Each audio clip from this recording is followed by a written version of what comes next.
It's no secret that the Switch is doing pretty damn well at the moment. The sheer amount of huge games coming to the damn thing is honestly a little overwhelming, particularly in the second half of the year. It's somewhat hard to believe that this game didn't exist in public consciousness until 7 months ago. Yeah, that's right. This game wasn't announced until 7 months ago. Just plonking on a system, and here we go. I guess they had a Zelda earlier, so it doesn't really matter. Anyway, the lineup for these past few months has been pretty stellar, and I'm eager to finally finish many of the games that I've started in the near future, considering there's nothing coming out after this game. Yep, nothing. Nothing at all. That being said, these huge adventures have been getting me a little fatigued lately. I'm really enjoying them, but it's like cravings for food. Some days you want an all-you-can-eat buffet, others you just want a tiny piece of sushi. I was definitely a little peckish for a much smaller game lately, and, well, Link's Awakening seems to be just the game for the job. It's a small, light-hearted adventure that doesn't really attempt to tug at your heartstrings or make you question your very existence. Or does it? I'm in a rather unique position when playing this game. I've completed Oracle of Seasons and have gone through about 2/3 of Oracle of Ages. I've also played the first 2 dungeons of Link's Awakening DX on the 3DS, although it's been several years since I put that game on hold and never came back to it. Granted, others haven't played the game since it first came out, but my point is that I have gotten far enough into the game to get enough of a feel for its original art style, even more so with the completion of 1 and 2/3 of the Oracle games. Now, this isn't the same case as with Xenoblade Chronicles Definitive Edition, and I don't mean in the sense of hype levels.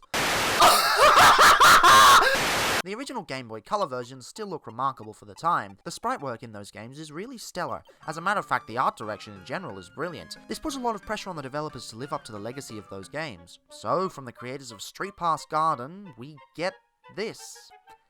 Yeah, this is better. I get that for many the miniaturistic art style can be jarring, but sadly I can't empathize. Since day one, the art direction has been hitting the same spot in my heart that Nanachi plushes and Doggoland occupy. That is to say, it's f***ing adorable! If you're concerned that the art style takes over the gameplay in any shape or form, for the most part it only elevates the story content. The first few areas evoke all sorts of nostalgia in comparison to my memory of the original, whilst the later areas, which I wasn't so familiar with, remain awe-inspiring. It's a stroke of genius using this doll style for all the characters, considering that the world is so small that you could feasibly print out the entire map and still make out all the details. Making the world purposefully small is a very good choice. That being said, they may have dialed up the depth of field effects a little too high. When the effect works properly, it looks great. When it doesn't, you start to question the decision entirely. Around specific points of the map, the frame rate takes a massive drop.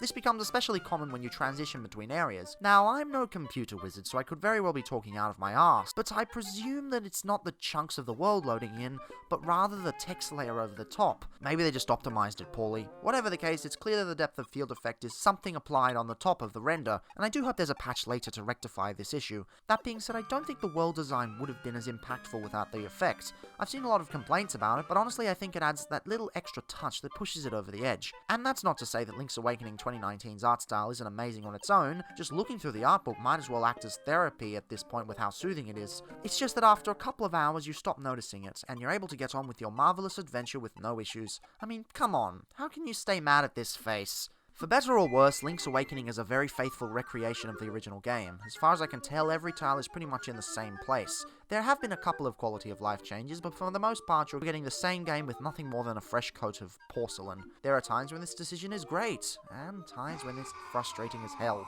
Exploring Coley Ball Island for the first time is breathtaking. One of the greatest strengths of the original Awakening and Oracle games was making the world feel much larger than it actually was through carefully planned level design and distinct quest chains. There's also a small but not unwelcome selection of side content you can partake in, although in the new game's physics it sometimes has issues. Alright, here we go. Next try. Just slowly get down there and pick up the heart piece. Come on, you can do it. You can do it. Yeah, there you go. There you go. Now, bring it back, bring it back. Come on.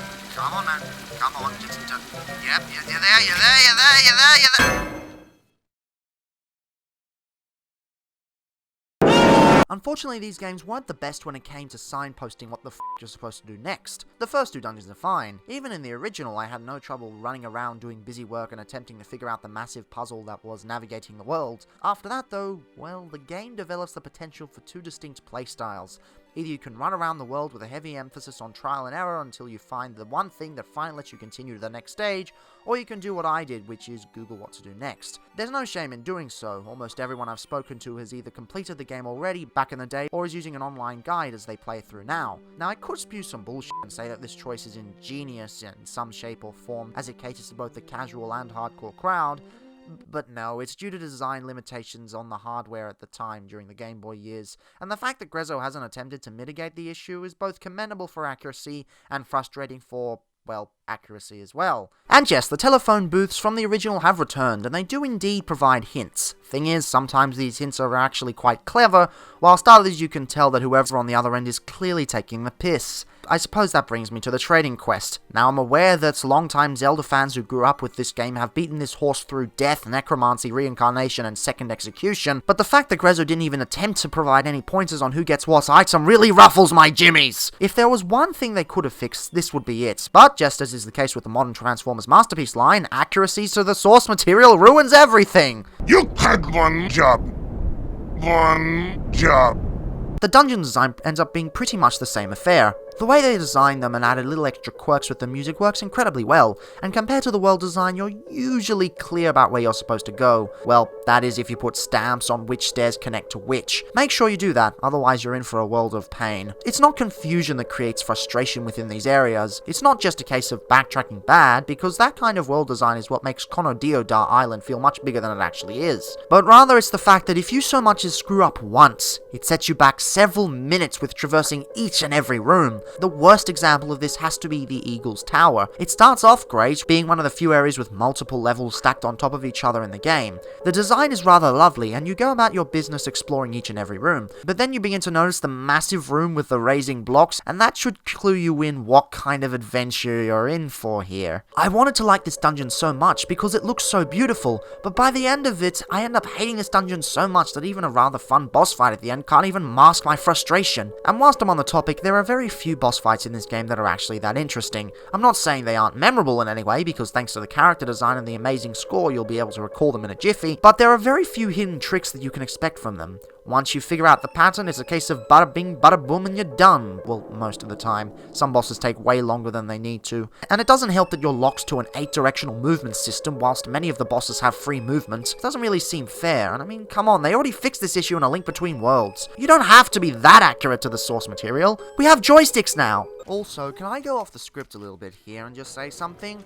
F*** the true ending. Seriously, who thought it was a good idea to lock it behind a no-death run, especially with the trial and error caused in this game? If you really want to go in this game without a guide, you're going to be dying a lot, just because you have no idea where the hell you're supposed to be going and you're too underleveled in the early parts of the game. I mean, it's okay if you want to put alternate endings behind multiple playthroughs, but this game kind of teases you with the fact that it's behind a second playthrough when it couldn't have been if you were good enough. Just like, get good, son, when the whole point of this game is to get good through trial and error. So what the f*** is the point of that? And the true ending isn't even worth it. Well, I guess there are ways around it. Alright, just bring the mouse over here. There we go. Easy peasy.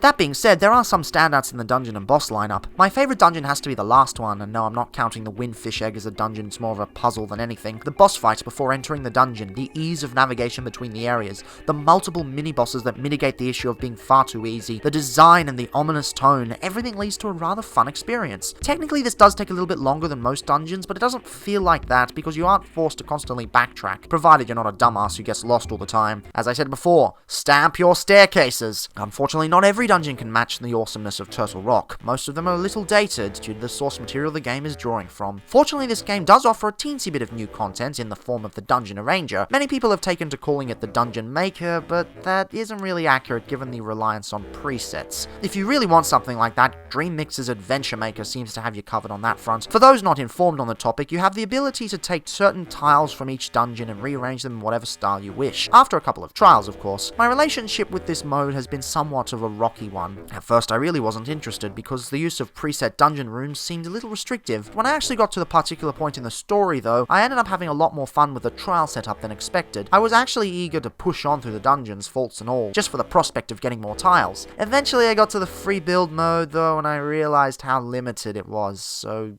yeah, I kinda came full circle. I get that it's a bonus. I'm not really expecting Mario Maker levels of zaniness, but was it really that hard to add controls for where the stairs go, or to decide which keys go in which chest? Lack of online sharing is also a bummer, because despite knowing a lot of people who bought the game, not many of them have their amiibos anymore, and those that do aren't willing to erase the data they already have. I'd love to see this mechanic get built upon at a later date, but something tells me that's not going to happen, so hey, just go play Adventure Maker or something. None of those gameplay issues can take away what I think is arguably the best element of the game, the amazing soundtrack.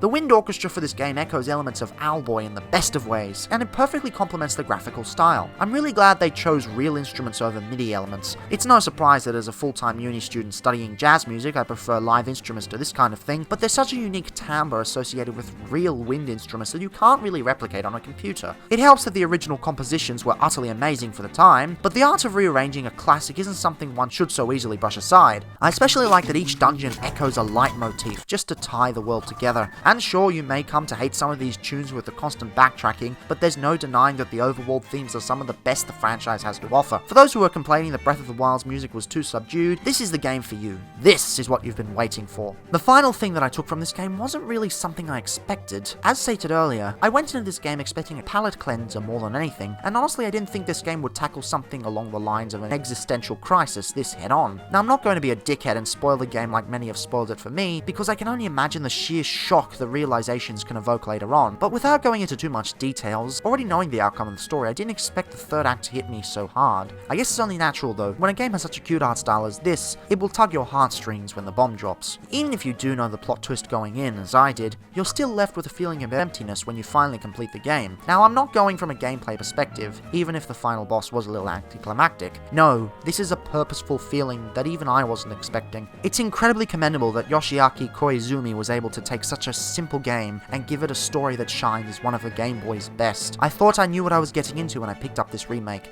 but honestly it hit me way harder than most of the games I've played this year. The mantra of less is more comes full force in this game, and despite all of its flaws, the game holds up remarkably well in modern times. I guess it's to be expected, because regardless of what system it's on, the Zelda pedigree always holds strong. I would like to see Grezzo continue their work on the Game Boy lineup onto the Oracle games. That being said, the use of the art style in relation to the story seems so calculated that to continue it into further games would almost be a crime. I have no doubt though that eventually we will see the return of the Oracle games, but for now Link's Awakening 2019 shows us why many considered the original to be their favourite in the franchise. If you dislike the art style, there isn't really anything that can change your mind, but if you do like what you see here, I can't not recommend it. I don't think it's the best Zelda of all time, it's definitely not the best Zelda on the Switch, and depending on your point of view, it may not even be the best 2D Zelda on the Switch, but it is a Zelda game. It's virtually impossible not to have fun with it. Unless you're Mars Toys. Mars Toys seem like the kind of guys who don't know what fun is, or accountability. Where's my throat?